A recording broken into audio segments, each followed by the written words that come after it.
Hi everyone, my name is Chris Hager, the producer for Tera. And I am Stefana Ramirez, the associate producer. Welcome to a recap of our 2011 E3 demo that we presented to media behind closed doors. Tera is the first true action MMO, providing all the depth of an MMO with the gratification of an action game. What this means is players need to actively aim and dodge in order to deal with the many enemies they face. We gave the press a hands-on look at the combat and fought one of the fiercest big-ass monsters, or BAMs, to date, but we also talked about a never-before-seen, groundbreaking feature of Tera, the political system. Tera's political system brings a whole new depth to player engagement. Player engagement is more than guilds, chatting, group play, and other social features that MMOs have. When we say the political system brings a whole new depth to player engagement, we're talking about players influencing the world around them. That's right, that means getting votes, buying votes, smearing your opponents, taking out your competition, raising taxes, making tons of cash money, controlling your province, putting players in prison, running your own events, managing your own towns, and just doing whatever you want. We'll cover the political system in two sections and tell you about a player's rise to power and a player's reign of power. There are two ways to gain political office, and we covered this through the story of Landon, a player that uses charisma, charm, and popularity to gain office. And Xavier, the cooler of the two, who uses battlegrounds to become the best and take a province by brute force. Let's start with Landon, who is a guild leader that was destined to become a Vanarch and rise to power through the popular vote. He used his guild, his committee, to run his election campaign and get the word out to others in many different ways. Come election time, the people know his name, what he stands for, and they vote for him. Landon wins the election in a landslide. Landon immediately gives back to the people that put him there. He lowers taxes in the province, opens up specialty shops, enables skill trainers, and even throws the bad apples in jail.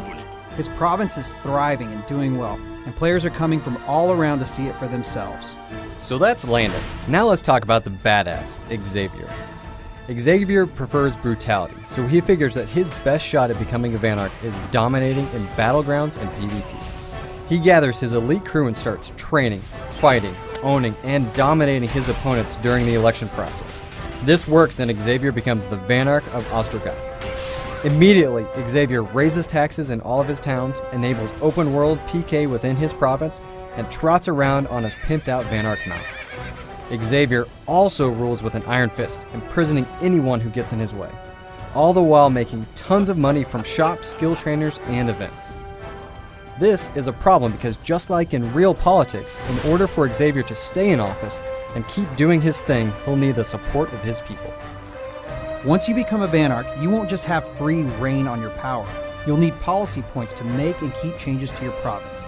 You can earn policy points either by receiving recommendations from your supporters or by completing very difficult Vanarch quests, which brings us to the adventure. Xavier is having a bit of trouble garnering recommendations for the people in his province. So, in order for him to maintain his privileges, he's decided to undergo a Vanarch quest to get policy points. But this is no ordinary quest. Xavier will need to face Sabernac, a mighty dragon that's been terrorizing the provinces. Xavier recruits Landon as a healer because, well, he knows Landon is pretty good and it's a win-win. They'll both get a ton of policy points. Luckily for Xavier, Tera is all action and no faction, and players decide who the heroes and villains are. For today's adventure, Landon and Xavier have recruited 3 members from their guild to join them. Now we're going to show you highlights from the fight.